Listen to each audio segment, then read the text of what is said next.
Hello, Yes But Why listeners. This is your host, Amy Jordan.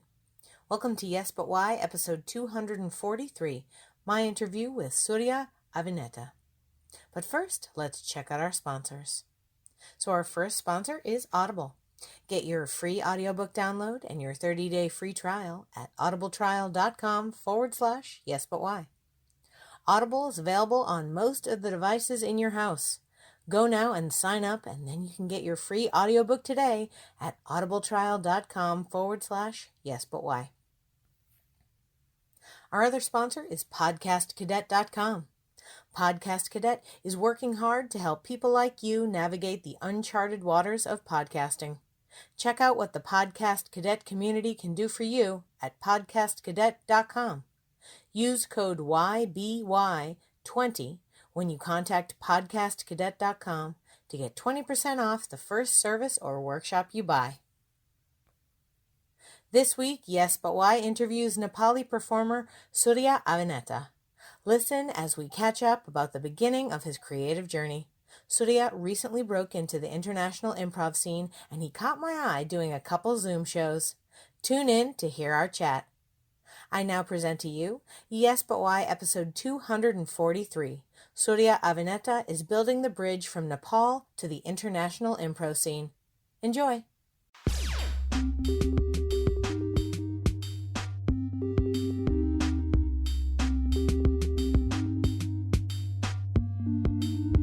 I'm Amy Jordan, and this is Yes But Why podcast. Yeah.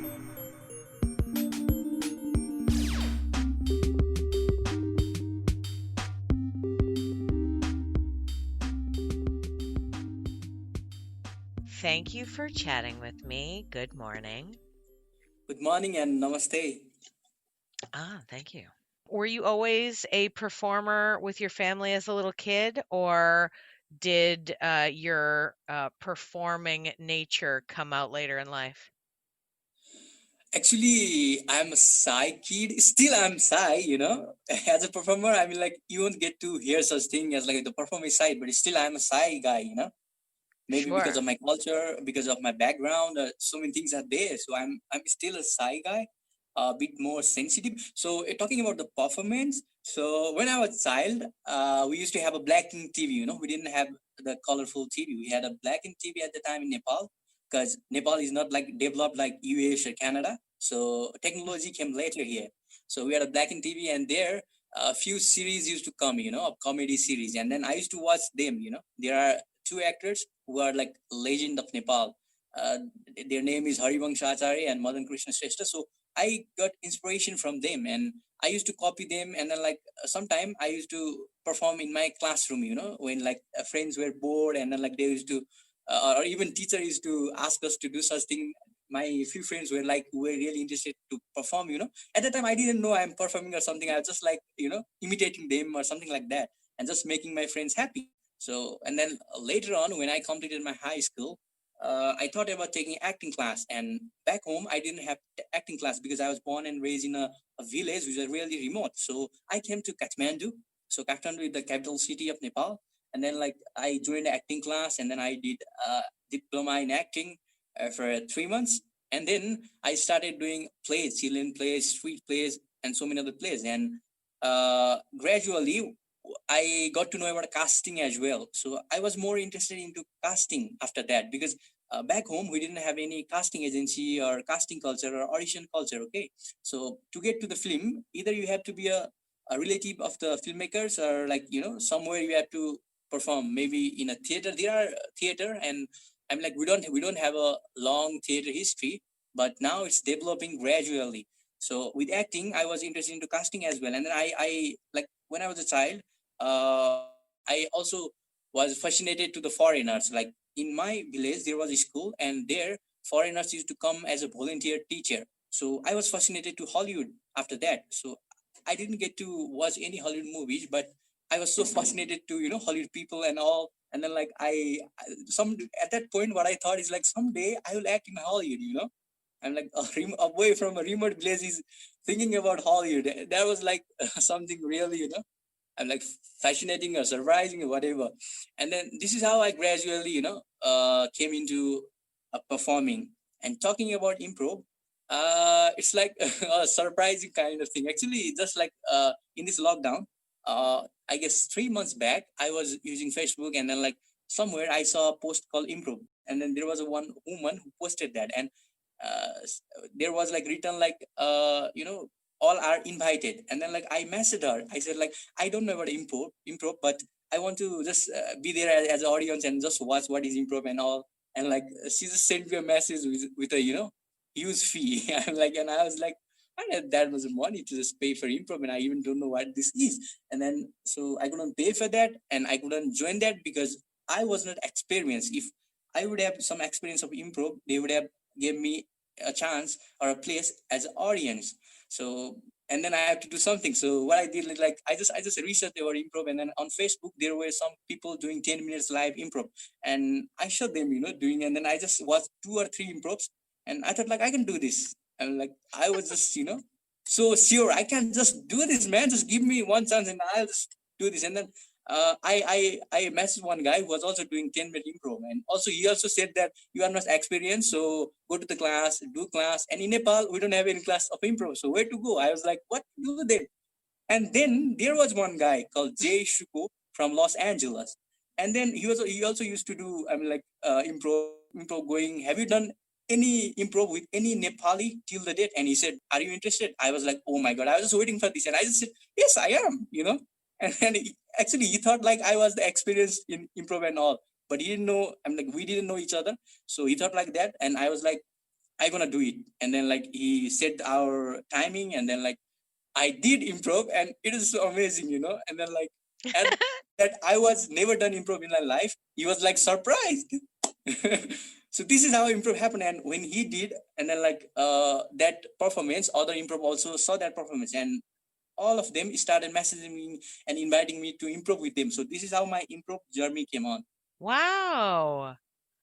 Man, you got like hooked into like what a crowd. Now, first, I would have to say I'm sad that the first group kind of felt exclusive. Like sometimes people are like that, but I'm sad that that was like your first experience with improv that Yeah. like people were like, "Oh, you've never taken a class? Oh my God. Oh, well, maybe you should come back." Like I feel like, well, admittedly, I'm a level 1 improv teacher, so my favorite people are people who've never done improv before. I'm always like, "What? I'll tell you everything. Let's talk about it." So now I'm super excited to be here with you at the beginning of your journey. But can I jump back? So you mentioned that where you grew up, you did not have any acting of any kind. So you went and you took acting classes in Kathmandu, right? But Yeah, that then was you got around 4 years back. involved, right, 4 years ago. Yeah. But when you went to, but when you came back, you like brought the idea of casting. Does that mean that like when you went back to your village, you like got theater going with some people in your town? No, I never went back because now I am studying bachelor here. So it's like 4 years course. So I mean like after 6 or 7 months, my course will be finished. So in this duration, I never went back to my place, and there is no theater actually. So in future, I'm planning to open a theater there. So Oh. I did my acting, all my acting and everything here in Kathmandu. Okay. And in the middle, I did a ad as a background artist. I did a movie as a background artist. I did a short movie as a lead actor. I did some plays as a lead actor. And then I was, as I told you before, in Nepal, there was no casting. And, I started researching about Hollywood and everything. And there were agents, and then like so many agencies, and then like casting agencies, casting directors, so many things were there already, in a systematic way. So in Nepal, there were nothing like that. And what I wanted is like, I want to bring this thing. If I become actor, maybe my the biggest thing might be my Oscar or something like that. But if I become a casting director, I can impact a millions of life around the world. See, I don't want to be just congested here in Nepal. I want to be the casting director of Hollywood, and I want to bring people from around the world. Why can't a boy from South Africa can't be in Hollywood? because the story are not written, and very this story are written, and even they don't get the chance.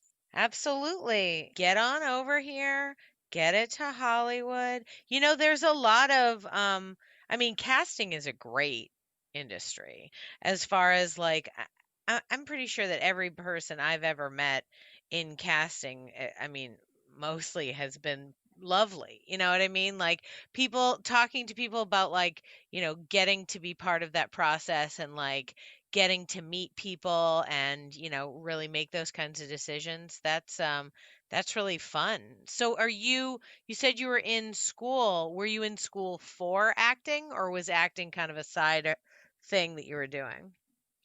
No. Back then, when I was about to study bachelor, because I just finished my high school and I came here, Kathmandu, did my diploma, and then I had to join a bachelor.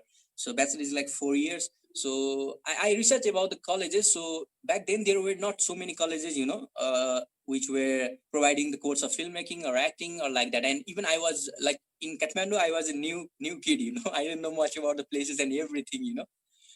Since my childhood, I was like a guide, As I told you before, there like foreign volunteers used to come in a school of my village. So I used to guide them. I never knew English language at that time. I even did not know good morning or good afternoon. I just used to go to them. I even didn't know hi, hello.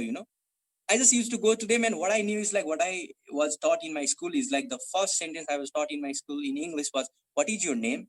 In which school do you read?" Like that. So I used to go to them, and even if they have already done the PhD, what I used to ask them is like, "What is your name?" And then in which class do you read, like that? What is your roll number or something like that? And it was like funny, and they found me so funny to speak with me, and they used to come and speak with me, and this is how I was able to speak English. So you learned English from having conversations with these guides that came through your town? Yeah, mostly yes.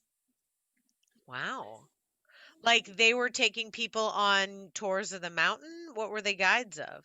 No, no, no, no, no. They didn't take it. Like they used to be the volunteer there. So I was like expert of my village because I knew every jungle, I knew every tree, I knew every river and everything. So I just used to go to them and then ask like, "What is your name?" First sentence was like that. This is how I started my rapport building, and then they will tell their name, and then I will ask, "In which class do you read?" And then they will find it funny, because they have already they have already finished their academic and everything. I didn't know because I didn't know what to ask.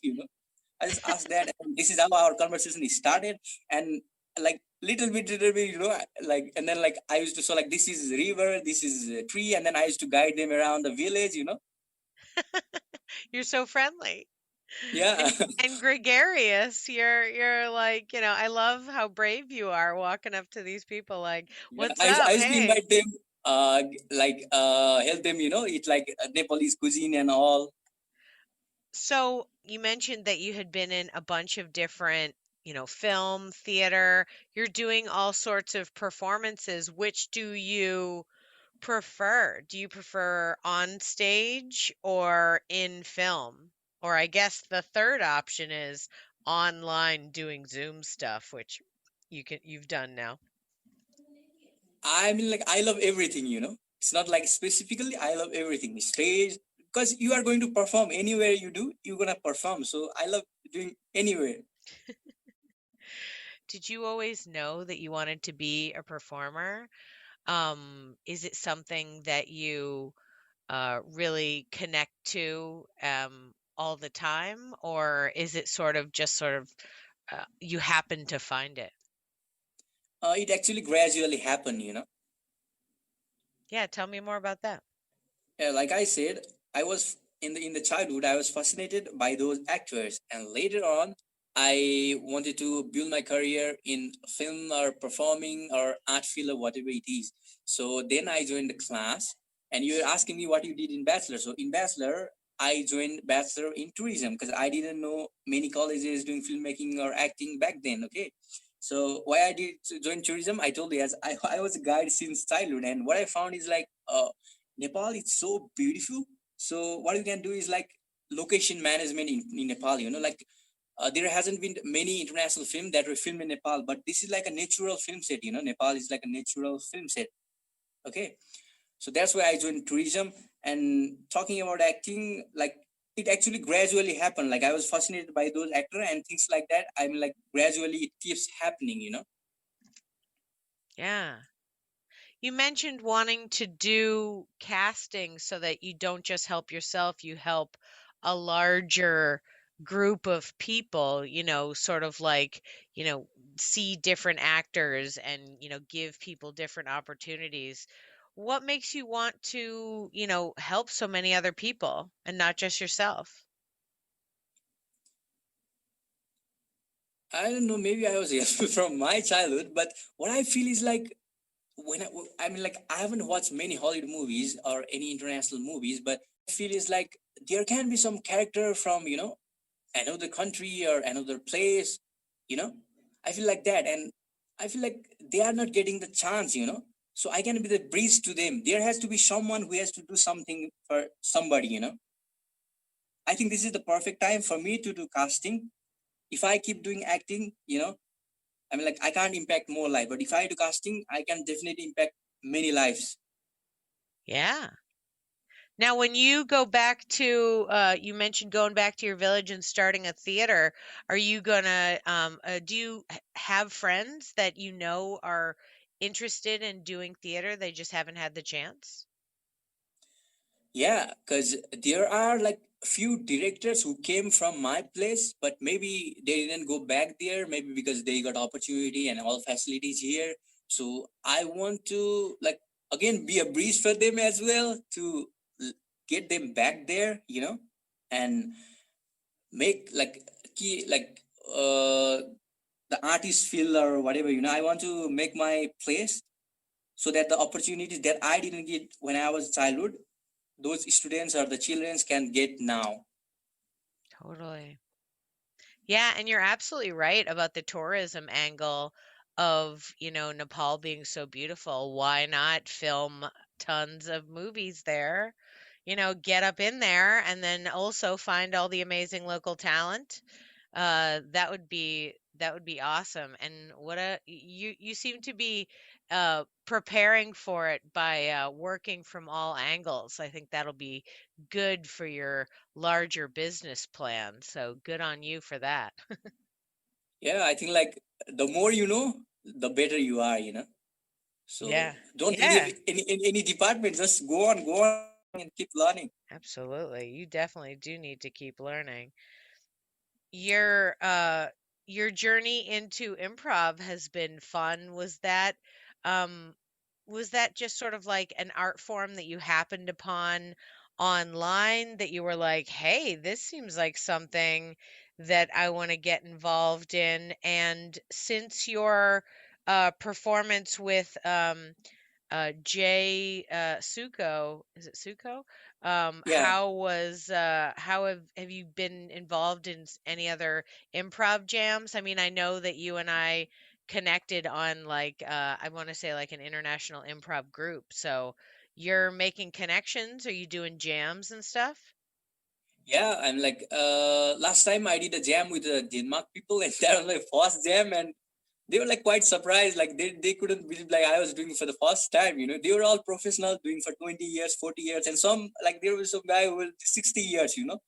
And I was like just a new baby for them, but like they didn't find me like a new baby. They find me like an experience. But what I want to say is like I still have a lot of to learn about improv, and I'm planning to do everything gradually, you know, because I'm like you can't do everything at a time, you just keep going gradually. So what's my plan is like after finishing my bachelor, I want to come to LA, and then like I want to work in a casting agency, and then I learn about casting, and with that I want to do master in filmmaking or I mean, like I searched about the casting, master in casting, but I didn't find any course around the world for the casting. So I found a course like Casting Society of America. They provide a course, but it's like a diploma of kind, and I'm gonna grab that as well. But gradually, I'm gonna do everything. Yeah, I don't know that you need a higher degree than a bachelor's to do casting. So you might not even need to, but I'm sure, there's places where you can work and get like training and whatnot. So when are you moving to LA? So after finishing my bachelor and then getting my Oh, certificate, I'm still researching about the courses and like where I can get the best, or I'm like even I'm trying, if not LA, maybe somewhere in Europe. So I'm trying for Erasmus scholarship as well. So let's see what happens, because in life you can't make sure. So you have Yeah. to have a plan B. So yeah. But Sure. wherever I go, I gonna do casting Hmm. and then filmmaking kind of stuff for sure. Oh yeah, so great. I've worked with a lot of different filmmakers who got into it at various points in life, and I really feel like as long as you just most of the things that they've said to me is just about like, going and getting to know the community and then like just sort of like making friends and being like, I want to hang out, let me hang out. And, they're people are very open when you're like, hey, we love the same thing, let's work on this together. So I'm sure, I mean, you seem very excited, and I really appreciate your energy. You're like, your excitement for this creative process is so amazing. I really hope you get to LA or, another city where they do good casting. So yeah, I'm so glad that since you have gotten involved in you know, even though we're in this like super weird pandemic time, that you are able to connect with improvisers internationally and actually, work with people. Have you been taking workshops from improvisers, or are you like reading any books on improv? Right now, like it's like a gap, from improv, because I am preparing for my examination here. Right. So yeah, it's a little bit of gap, but I'll be back again. Sure. Are you like training just with practice, or are you like reading books or taking workshops? Like not right now, of course, because you're in the middle of exams, Yeah. but like Uh, later okay. or I previous, I actually guess. I got a scholarship from one improv theater from Australia for January. So I think they will be teaching online. So I'm gonna take that class. Yeah. Awesome. Yeah, there's so much more available these days. Like Yeah. everything's gone on Zoom, so now we can all take classes in like anything all across the world. Like, I have friends taking Shakespeare classes, in England, and I'm like, "What? That's amazing." Like the doors for education are open, and we can just soak up as much as we possibly can. Um, so you're in school right now, you're in exams. Ooh, I'm sorry I've taken you away from exams. I hope you don't have to skip a No, class to that's talk to me. completely fine. Um, but you're getting your degree in tourism, you said? Yeah. Interesting, interesting. Is there a lot of work in marketing there? Like how to market stuff and convince people to travel? Uh, right now, you mean? No, I mean like in your classes. In our classes, like we get to learn about the ticketing stuffs, and then like not that much about advanced marketing and on. So, Mm, but yeah, tour operation and something like that. Yeah. interesting, interesting. What are, like projects that you've worked on? I saw that there was a short film somewhere along your timeline. When did you get involved with doing short films? It was 3 years back, and there were like people whom I knew, not very closely, but whom I knew, like normally. And then like there was one guy from Finland, Artu Horace. His name is Artu. So he messaged me saying we are making a short movie for a film festival, and a director from China is directing, and I am going to be the cinematographer and helping the script, and then there will be a guy from Nepal who will be doing production everything. And so it was like an international crew. So and then they were selecting one actor, and they messaged me, and then I went, and then we discussed about the script and everything. And then it was a movie for a short film called Kathmandu International Mountain Film Festival. and the movie could be only of 5 minutes. But while we were filming, I mean, like, there were many interesting scenes, but we couldn't have that in our film because of the time, constraint. So we had to make it into 5 minutes, and this is how it happened. And then we reached in the top 10 finalist of that year in the film festival. So it was an interesting experience for me, and like for everyone, for the whole team. That's so great. Did you work with them again at any point? Because I watched it and it was great. So I was like, this is really well made. Like it was really well put together. They seem like a good crowd to work with to create stuff. Yeah, actually, I got the message from the same guy, I think around 1 month ago, and he was saying we are making a new movie. I'm like, maybe it's a feature film, I guess, and they were talking about they're making a movie about zombies. So, and they were even asking if you could be the part of the movie and all, and I said, yeah, if I have time and everything, I would love to be a part of it. And whenever they will start filming, they will definitely invite me. So yeah, and then we'll discuss what we can do. Yeah, and then like after that, I even got a opportunity to assist the casting directors. They were international casting directors from India.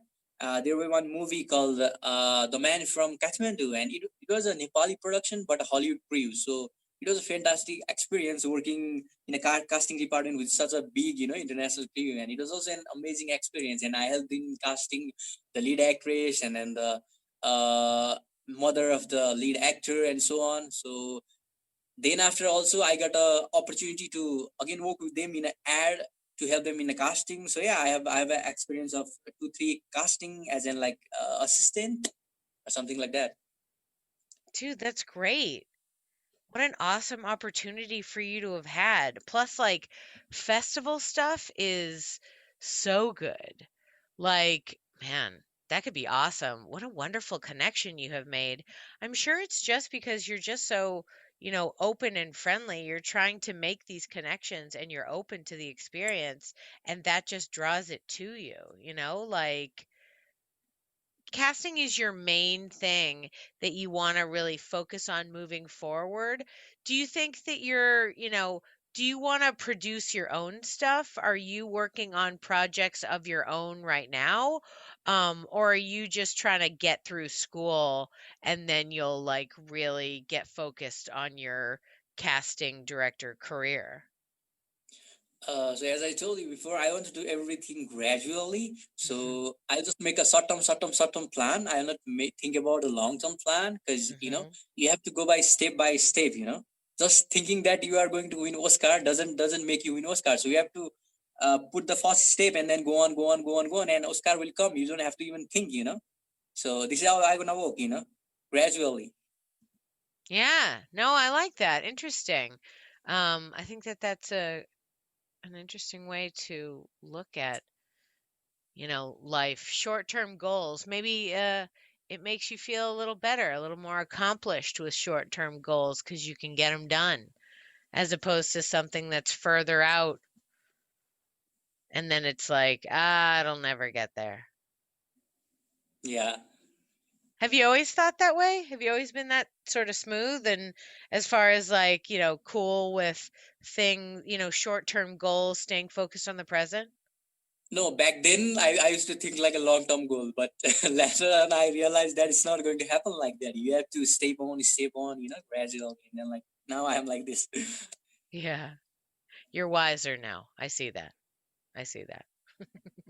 But I mean, it's true. It's really sort of a smart way to manage everything that's going to go on in the course of, your entire life. The interesting thing about being a creative is that, you know, there's lots of different things that are going to come up. There are lots of different kinds of jobs and opportunities, and you kind of just have to mine each and every interaction for, as much education as you can get out of it. I mean, that way, no matter what happens to you, you'll learn from every experience and, you'll have fun along the way and not be so focused on this faraway goal that you might not get to for 10, 15 years that it like ruins you having a perfectly fine time, with the rest of your life. And every project is important, Like I love it. I love all these little groups that you're in and you're making such good connections. How does it feel for you? Do you feel like you're doing good? I mean, from my point of view, you seem great, but Yeah, I feel like I'm doing a good thing at the right time. Yeah, and trying to keep this happening again and again and again. yeah, yeah, absolutely. I mean, just the sheer idea that we connected, you're clearly doing some solid, international networking. If our paths crossed on the Facebook algorithm, and then all of a sudden I realized that we were in a couple of improv groups together, I was like, oh, great. It's an improv friend. What's up? How's it going? Yeah. How does improv feel for you so far? You've only done it a couple times. Is it something that you feel like, you're finding joy in? Yeah, I feel like this is a fantastic thing and everybody should do this. Whatever the age, whatever the sex, whatever the profession, no problem, you can do it. Right? Yeah, and provided there isn't some group of people that are like, "Oh, no, you can't come hang out with us." I would say most improv theaters I know are like, "Yeah, all are welcome. Let's do it. Come hang out." Yeah. What was your of the improv that you've done online with different people all over the world? Is there any scene or moment that you remember that like you liked the most or that surprised you? Yeah, then like when I did my first improv, it was like around 10 or 11 p.m. at the night in Nepal, because we're in a different country. I was doing it from LA, so the time is completely different. Like so, and then like when I did, the scene was a bit loud, so I was speaking a bit louder because I was doing from mobile, so I was making sure that my voice is all clear. So yeah, I was doing it louder, and then like you can imagine, it was around 11 p.m. and everybody slept. And then, like, from my neighborhood, everybody woke up. And then, like, they thought, what the hell this guy is doing at 11 p.m.? That was fantastic experience for me. And but I didn't stop the improv. I keep doing. Even my mom and sister was, what are you doing? Just stop. And I was like, I didn't like even felt Jay Suko that these things are happening around me. I just kept going, going, going. And then like when I finished, and then like it is like overwhelming or something like different. Like Oh people my were like God. so crazy. What the hell this guy is doing at this night time? They're like, you're waking me up with your acting. Stop. Yeah. Oh my gosh, that's so funny. I thought even like, now, was it just inside your house that you disturbed people, or were there like neighbors that were like, hey, buddy, I Neighbors, get you it, know, you're on a bus? they were neighbors and my house, my family as well. Because house are really close and they can hear. So yeah. Oh my God. Oh man. Well, that is the tough part about having these international chats, right? It's all at wonky times. I have for sure done a lot of interviews at like I did an interview one time at like 6 in the morning. I was like, yeah, sure. Does that work for you? Absolutely. And I was just like hoped beyond hope that my tiny child would stay asleep, and he did. I was so excited for him. I was like, yes, stay in bed. And then I finished my interview and he was like, oh, I've woken up for the day. And I was like, yes, I did it. Early morning podcasting, right? I actually Yeah. love, I was doing it a little bit before, the shutdown for COVID, but I love being able to connect with people all across the world and talk about creative stuff. I've talked to people in lots of different places, but I've never talked to anybody in Nepal. What for you is like the like in your village you mentioned there were no acting classes, but are you and your friends like creating theater on your own? Are you like doing your own projects? It's just not organized. Like how did creativity find its way into your life? I mean, I remember the story you told about the television and the television show that you loved, and I'm totally that way. I was like raised by the television. But like, are your friends and you creating shows? Like what's the atmosphere in your life for how creativity came about? uh I would love to, do so many things in life, but what my plan for now is like, first complete your bachelor, and in this 9 months duration, learn as much as you can in casting, whatever, even in advertisement or wherever you get chance. So I'm thinking about just first I'll finish my exam maybe after 2 weeks, because schedule has not published yet. So I guess it will be published next week or somewhere around, and then I'll complete my exam. Then I will doing something internship or some kind of thing with a cast if possible. Like we don't have a casting company, but maybe in a advertisement or marketing or wherever it's possible, even it's like AD or whatever comes my way.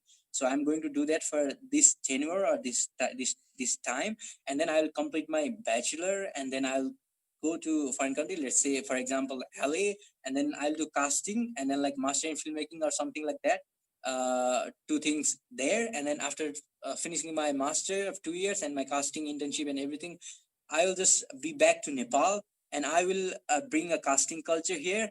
And if possible, I will bring improv culture as well at the time, and theater and everything. And when I came to Nepal, I will do such things here in Nepal, and then like I will try to grow myself, and then like make international collection, and then like do some international films, and then casting and such kind of things. So that's the plan. Great. I like that plan. That's an awesome plan. I think That's it's just a really blueprint. wonderful. So something might change somewhere, because in life I'm like, nothing is, you can't like make sure of outside things. Inside thing you can make sure, but outside thing you can't. So let's see. Hope for the best. Yeah, I mean, I feel like your intentions are pure. You're mostly just trying to like learn how to do cool film stuff, and then you want to bring the knowledge back to other people in your town. And I feel like, nothing sweeter and better than that than to like get to do something that you love and then share it with people, right? So, for sure, I like the idea of your whole journey. I really I like want you to write a book about it so that like, as you go through and you're working at like casting agencies and like whatever that experience means to you, I bet you it would be I would just love to read the whole like what you felt and like how it was for you and different things like that. Just because like you have a bubbling energy and it's great to hear you talk. Like I'm like, tell me all of your goals because I'm excited for you and also like you seem so gung ho and I'm like supportive of your jubilance. So I'm just so into it. Um I also really want you to write this book. Well, that's okay because you can be a novelist too. You're all the things. You're very creative, right? That might be after 50 years. Yeah, there you go. Yeah, 50 years. That seems right. Absolutely. Long-term slash short-term goals. Like, I'll get to it. I'll put it on that page of my to-do list. When I turn 50, I'll write my novel. Um, What's your age now? so for you, like you've done really well to get yourself out there in the world and get involved in film and sort of like you seem very driven about what you want to do going forward. What advice would you give to people who are who want to do theater or film or improv, but the town where they live just doesn't have it, you know? Like there's just nowhere for me to do this, but I'm really interested. What advice do you give to people like that who, really want to get involved but don't have the resources close to them? See, where there is a will, there is a way. Okay, you got my point. Where there is a will, there is a way. Okay, and now the whole world is like a small village now because of the technology and everything. Now you don't have to fear maybe I'm from like a poor country or from a remote place, or I can't be in that place, like whatever, don't think too much, like people, even I used to be in my mind every time, like when I was an actor, then I realized that you can't be every time in your mind, so don't be in mind, just do it, keep doing it, whatever possible, do the small things, even if you have to like drink water, like drink it with a full of focus, and full of joy. So do these small things, and then you will grow and keep growing yourself, keep learning the things and stuff, never think like I am underprivileged or something like that. Somewhere you'll get it, so keep doing it, and keep pushing yourself. Awesome. Awesome. So good. Man, the world is a small village because of technology. That has become so much more real recently.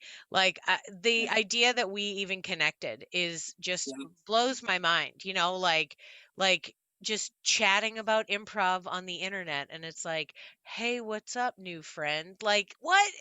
I I can't even believe that this is real, and yet somehow this terrible thing that happened made us all kind of go to Zoom and go online and be like, hey, I bet you I could find friends just here on this internet thing.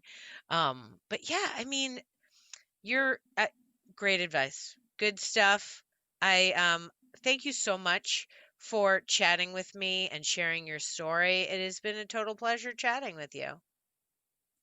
Thank you so much. It was awesome to talk to you. And thank you so much for everything.